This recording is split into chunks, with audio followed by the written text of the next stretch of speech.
Sí, conciencia sí. o Dios, teniendo todo eso en cuenta ya como que sería la vida o el juego de la vida, si tú has, no sé cómo llamarlo, tu visión, lo has investigado, o como sea, ¿qué más podrías añadir? Teniendo eso en cuenta y ya dándolo, pues, ¿qué sería eso? ¿Qué podrías añadir? Con respecto a tu pregunta, ¿Qué es la vida? sí, la repregunto para que se oiga. Tu pregunta es acerca de qué es la vida y más allá de los paradigmas que hemos comentado, como el dramático del lila. Yo creo que cualquier paradigma puede dar respuesta a esa pregunta, aún los paradigmas más simplistas, solo que como que carecen a veces de una dimensión más profunda y resultan no del todo satisfactorios, como lo que decíamos de Viktor Frankl, y poner el sentido de la vida en el cuerpo, que es muy inestable, en las emociones, que es un poquito más estable, en la mente, por ejemplo en la erudición, que es más estable todavía porque las teorías difícilmente cambian o no lo hacen todos los días, pero un día, si tú pusiste toda tu erudición en la teoría del Big Bang y mañana esa es desbancada por otra, te quedas en nada. Entonces ponerlo en algo que no es ni esto ni aquello, es en algo misterioso que está más allá de todo, ¿no? Más allá de la comprensión de la lógica y de la razón, suele ser mucho más satisfactorio, porque es algo más intemporal. Entonces yo no preferiría una u otra visión, sino que diría que según, dirían los hindúes, según los vasanas, es decir, según la constitución de nuestra mente heredada, cultural y personal, uno se inclina más por una u otra forma. Entonces hay gente que dice, a mí me va el no dualismo, considerar que todo lo que veo no es tal, es simplemente una construcción de mi mente. Por lo tanto, vivo feliz directamente en lo metafísico. Todo es Brahman, ¿no? El axioma de Shankara es Brahman, Satyam, Jagan, Mityam, Jivan, Brahmaiva, Naparo. Es decir, Brahman, lo metafísico, es lo real, ¿no? El universo, Jagan, es irreal. El Jiva, con J, Jiva, el yo, es Brahman, es lo metafísico, Naparo, nada más. Así lo resume él.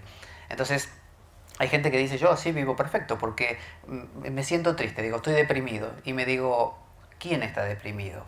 ¿No? Depresión, ¿qué es la depresión? Cuando yo dormía profundo había depresión, no. La depresión aparece cuando me despierto por la mañana y me vuelvo a dar cuenta que ahí la tengo. Por lo tanto, no es algo intrínseco a mí, es algo que aparece y desaparece. Si aparece y desaparece, no soy yo. Entonces, ¿qué soy yo? Yo soy aquella cosa atemporal, ¿no? Más allá del tiempo, del espacio, de toda definición, que simplemente es. Entonces no estoy en conflicto con nada de lo que aparezca porque directamente ni me intereso en eso que aparece. Esa es una visión y es muy viable, como la del yogi que dice, no, no, no, el yoga se basa en el Samkhya.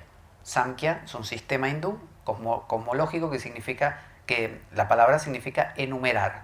Entonces se enumeran 24 principios cósmicos, Puruya, Prakriti, Mahat, dentro de ellos Buddhi, Manas, Ahankar, ¿no? Los Tanmatras, bueno, así.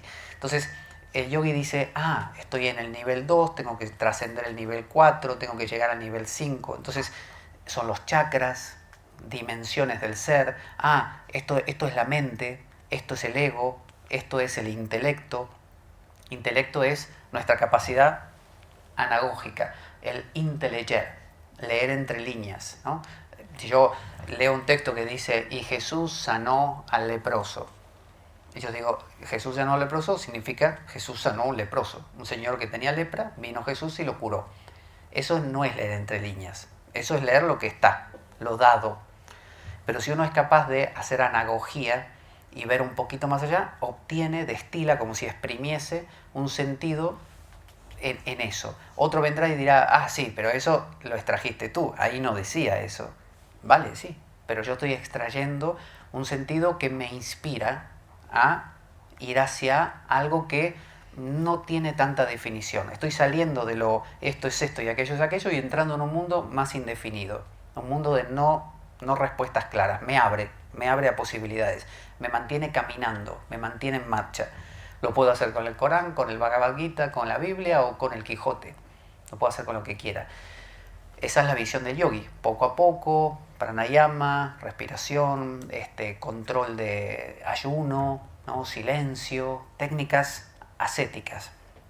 Ir en contra de la vida. El yogi va en contra de la vida. Fíjense que la mente se mueve, el yogi la concentra. El cuerpo se mueve, el yogi lo inmoviliza en el asana, en la postura. La respiración se mueve, el yogi la sostiene, busca el kumbhaka. Kumbhaka significa olla, cuenco, ¿no? Meter algo dentro y mantenerlo ahí. Entonces, cuando yo inhalo, es vida. Yo quiero levantar algo pesado, ¿qué hago? Y lo levanto, ¿no? Es vida. Exhalar es muerte. Cuando uno llega después de un día agotador, ¿qué hace? ¿No? O cuando uno acabó una tarea agotadora, ¿qué hace? Por fin, ¿no? Eso es exhalar. El yogi dice, no me interesa ni iniciar ni finalizar, porque eso es la vida moviéndose. Y eso puede ser un automatismo. Yo necesito cortar. Entonces yo lo que voy a hacer es morirme. Entonces el yogi lo que hace es detener. Detiene o dentro, Antara Kumbhaka, o afuera, Bahya Kumbhaka, de cualquiera de las dos maneras. Y busca cortar el flujo de la vida. Esa es otra vía. Entonces existe la gente que hace... Sí. Perdona, ¿y el sentido por el que el yogi quiere precisamente parar la vida? Es por la mortificación. Nosotros decimos, mortificación, ¿no? Darte con un látigo, eso es morboso. Y decimos, esta gente que se ponía cilicios, ¿no? Cadenillas y disciplinas, ¿no? Yo conozco monjas que me cuentan hoy que no solo que todavía se practica, sino que en su formación la Madre Superiora cada noche, cada una tenía que hacer, por ejemplo, 40, ¿no? Digamos, latigazos suaves con la disciplina, que es como un latiguillo de cuerdas medio rugosas. Y bueno, la monja que me lo contaba, la hermana Mercedes, me decía que ella se rebelaba con eso y no quería, no le parecía bien. Pero porque desconocemos la razón.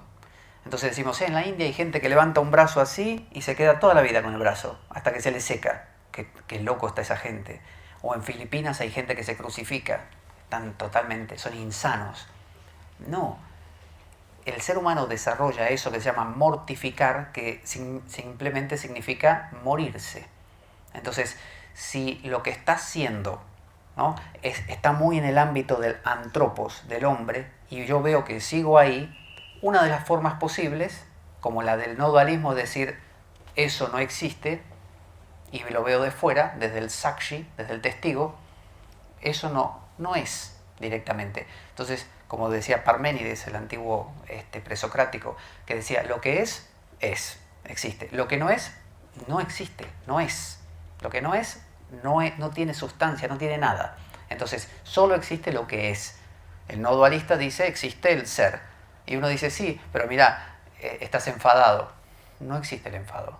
Y pero sí, estás enfadado con aquella persona. No. Eso es simplemente una emoción que surge en la vida, pero no es mía. Yo no me identifico con ella. Y sí, pero mira, le estás pegando al otro. Yo no soy eso. Pero vas a tener consecuencias. ¿Quién tiene consecuencias? Te van a meter preso. Yo no soy eso. Meterán preso a ese cuerpo, a esa situación. Yo no me identifico con ese cuerpo-mente. Esa es una vía. La otra vía es la mortificación, la del yogi. Todo es real. Como no me gusta como está haciendo, porque no me parece un patrón lógico, lo corto de cuajo. Entonces digo, detengo todo. Hay dos formas de hacerlo. La forma morbosa de me doy latigazos porque después, claro, soy del monasterio, soy el que más latigazos se da, por lo tanto yo me di 40, el otro se dio 35, yo soy más, me dan el premio mensual al mortificador. Claro, bueno, la estupidez. Pero después hay otra manera, que es como dice la alquimia. Dice, coge al lobo, mételo en el matraz, ¿no? en el alambique, córtale las uñas, las pezuñas, y cuécelo a fuego lento y déjalo aullar. Entonces, ¿qué quiere decir esto? No quiere decir que tengo ganas de comer eso y no lo como solo porque soy un maldito y me quiero torturar, o quiero demostrar el autocontrol que tengo y que los demás me aplaudan. No. Es me doy cuenta de que tengo un automatismo hacia eso y que eso me está comiendo la vida, como el Minotauro se alimentaba de las doncellas y jóvenes en el laberinto, y simplemente lo veo, me abstengo de la concreción de esa cosa, sea el deseo sexual, que el yogi practica el celibato, el brahmacharya, sea de hablar, el mouna, guardo silencio, ¿no? Sea de comer, sea de lo que fuera, el ayuno. Entonces, cuando hago eso, muchas cosas se mueven en mí y se potencian. Ese lobo ya no lo solté y se va a pelear con fulano, o se va a comer tal cosa, no se satisface, queda ahí, queda ahí, queda ahí, queda ahí, y eso genera una intensidad tan grande que muchas cosas inconscientes surgen a la superficie. Por eso es que muchos de estos tipo San Antonio, Abad, que se torturaban y que se peleaban con demonios por las noches en las criptas de Egipto, que iban ahí para que los demonios se le aparecieran y poder pelearse con ellos y no sé qué, es porque lo inconsciente aflora cuando uno impide. Es como decir, yo tengo, no sé, 10 euros, ¿no? Y digo, ¿en qué me lo gasto? Me puedo comprar esto, y me puedo comprar, no sé, todos estos vasos y esta cosa, y los perdí. O me los puedo guardar, ahorro, y junto con lo que junto me compro una cosa más grande. Bueno, se trata de una especie de recolección. Yo me recolecto, no gasto en esto, no gasto en otro. El yogi es eso, es una especie de lo contrario a desperdiciar. Él guarda, guarda, guarda, guarda, y cuando acumula una intensidad muy grande, compra una apertura a lo inconsciente. Le afloran sueños, le afloran visiones, le afloran intuiciones. El que se divierte, que es vertirse, ¿no?, en distintos recipientes, se divierte, no invierte. Invertir es lo contrario a el pravriti, es el camino hacia afuera. Yo gasto en esto, tengo hambre y como, tengo sueño, duermo, tengo ganas de hacer esto, lo hago. Ni siquiera, no hay reflexión, no me pregunto ni por qué, lo hago, y mi vida se gasta en eso. En cambio, si yo lo detengo, me obligo a mí mismo a confrontarme con la cosa, el lobo. El lobo me va a mirar y me va a decir, ¿qué hacemos? ¿Qué hacemos? Me estoy quemando aquí, ¿qué hacemos? Pero le corto las pezuñas, es decir, no un lobo que se me pase a mí de la raya la cosa y me lastime. O sea, saber dónde poner el límite, decir, no, basta, suelto al lobo, ya está. Tampoco es cuestión de morirme, ¿no? Buscar un equilibrio, esa es la mortificación sana. Entonces no considero que exista un sistema mejor, sino que existen distintas vías de acceder a la misma cosa de acuerdo.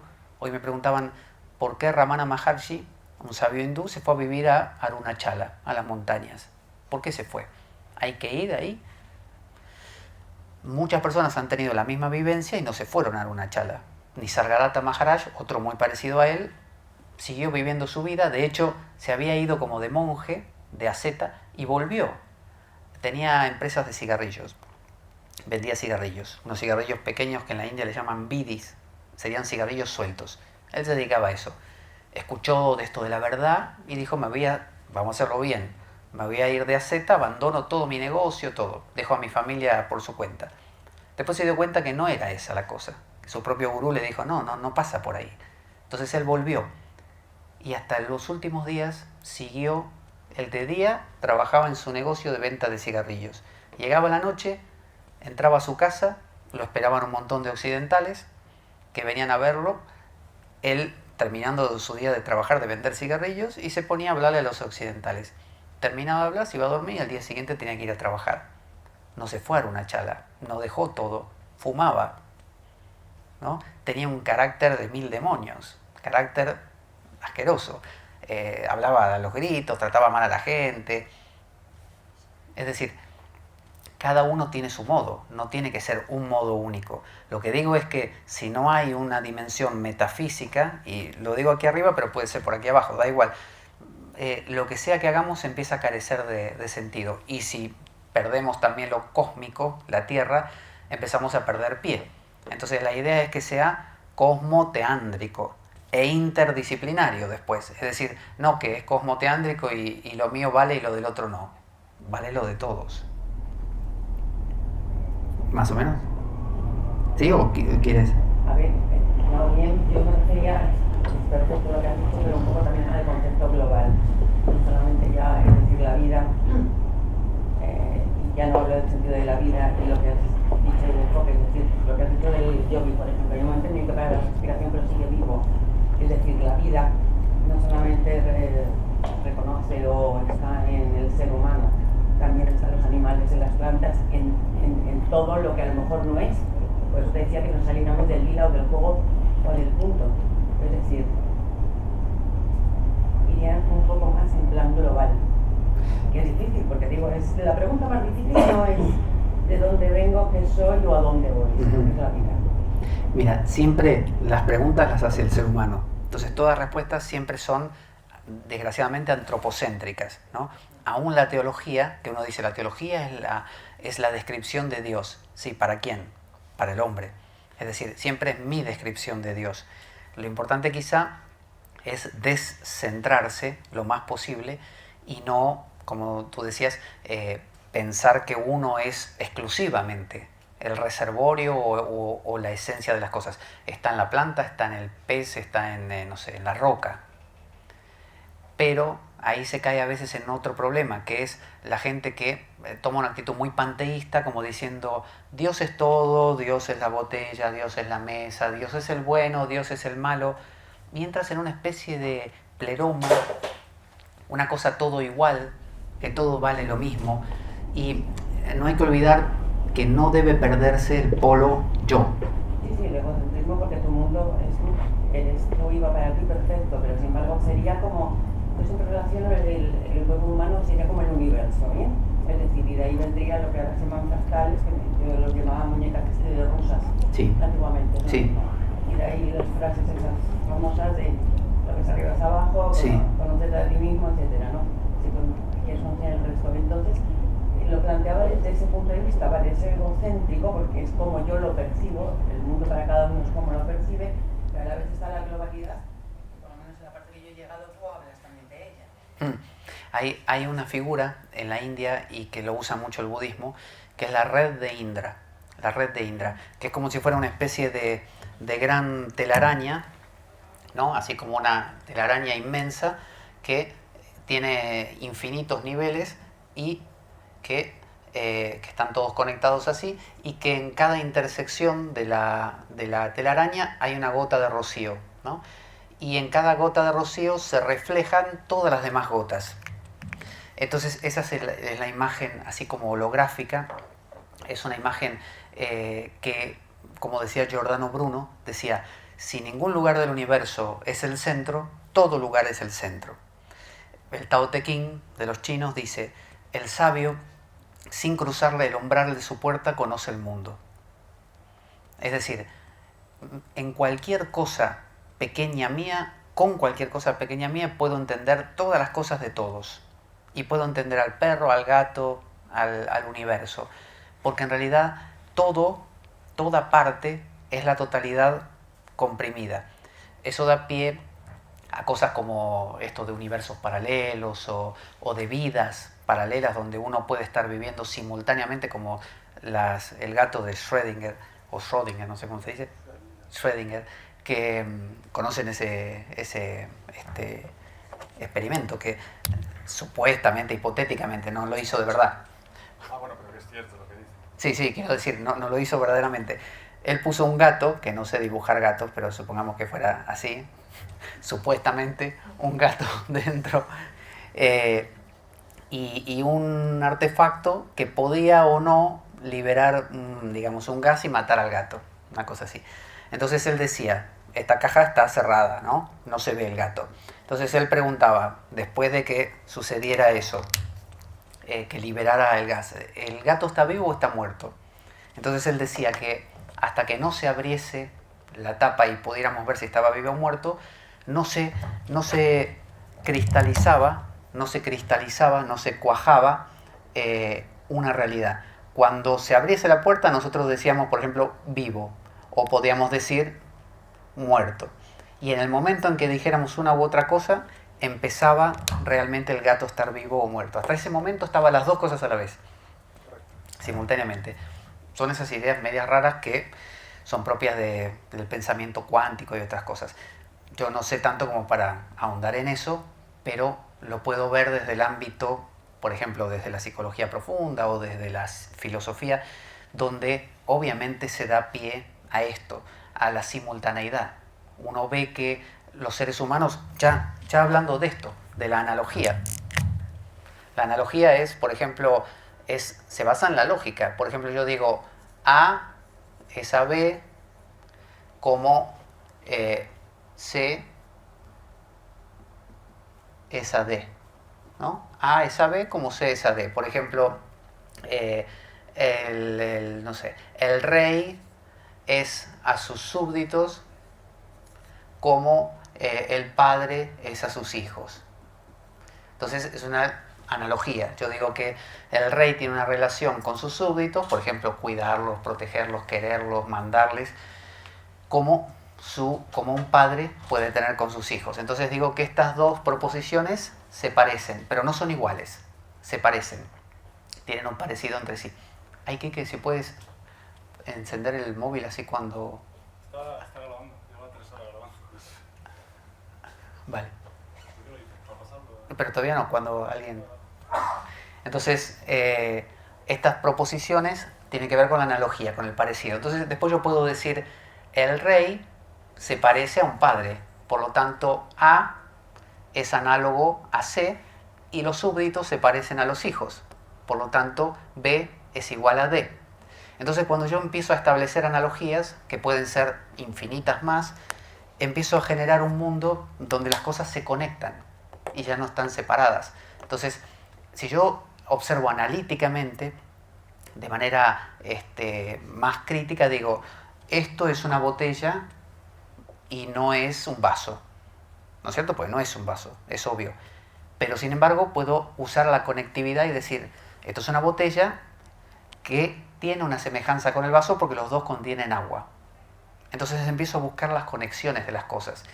Eso es lo que permite que yo me sienta unido, el pensamiento analógico, a todos los demás, y también que pueda inteligir que existen dimensiones por arriba o por debajo que tienen una semejanza. Es decir, así como mi ego es a los pensamientos, las grandes ideas de la humanidad son a mi persona, ¿no? Entonces yo digo, el amor, la libertad, son a mi persona como, o yo soy a ellas como, o Dios es a ellas como el ego es a los pensamientos. Entonces digo, quiere decir que mi ego se parece a Dios, porque Dios tiene la misma relación con las grandes ideas que mi ego con mis pensamientos. Entonces empiezo a darme cuenta que Dios y ego son dos dimensiones de lo mismo en distinto nivel.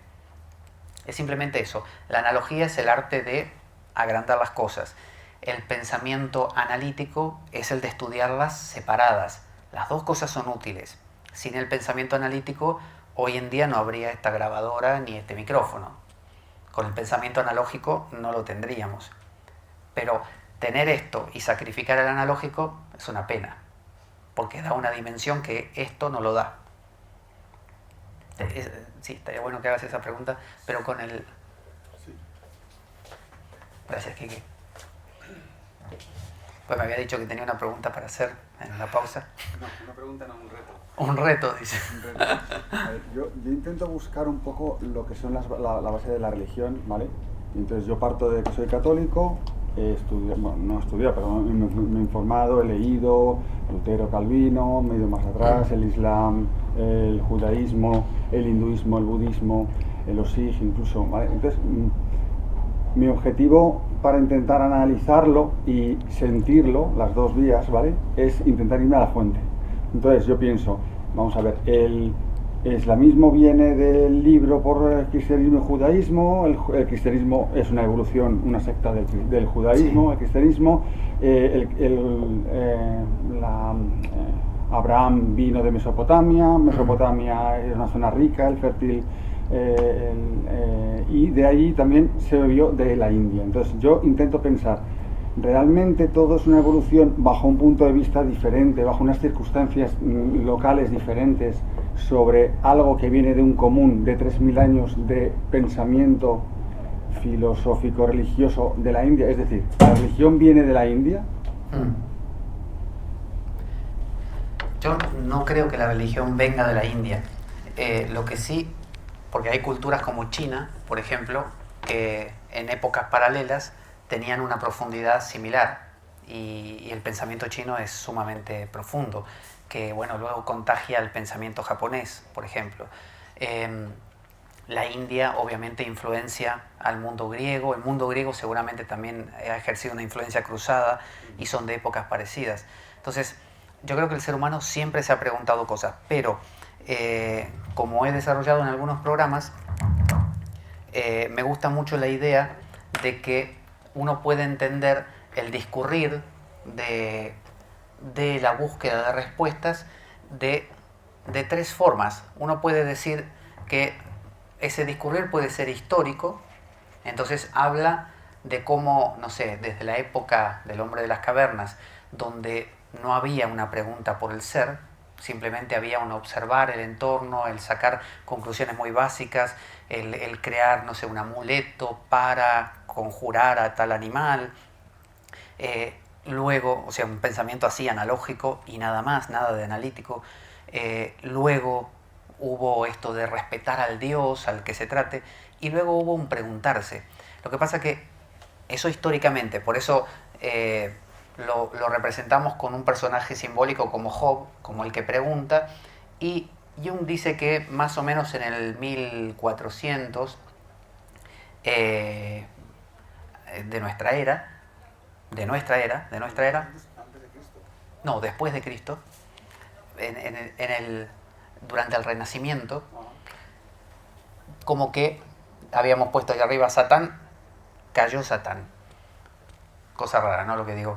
En el Evangelio creo que es de Lucas, Jesús dice, vi a Satán caer del cielo. Entonces, Jung, jugando un poco, nunca hay que tomar esto literalmente, ¿no? Dice que Satán cayó más o menos en el Renacimiento. Traducido, el ser humano empezó a pensar. Empezó a pensar por sí mismo y a preguntarse cosas. Lucifer, el lucero del alba, el que ilumina, fue el que le dijo a Eva, esto aquí está medio aburrido. El libro el árbol del conocimiento. Del bien y del mal. Le dijo, vamos a mover aquí la cosa. Ese fue Satán, ¿no? El que tentar es corromper. El que corrompe, tú dices, esto es así, es así y es así, porque así lo dice el libro sagrado, y viene Satán y te dice, oye, ¿y no pensaste que esta parte no concuerda mucho? Esa es la corrupción. Y uno dice, no, lo repito, sigo con eso, y viene el pensamiento, y viene, y te taladra. Esa corrupción es el inicio de la pregunta por el ser, es dudar, la duda, tan temida, la duda, no hay que dudar, ¿no? La tentación, ¿no? Me hizo dudar. Entonces, en el 1400 inicia todo este camino que nos lleva a esto hoy, ¿no? Eso históricamente. Entonces, en los pueblos antiguos seguramente estaba la pregunta por el ser, y son pueblos que estaban en contacto con la naturaleza mucho más de lo que estamos nosotros.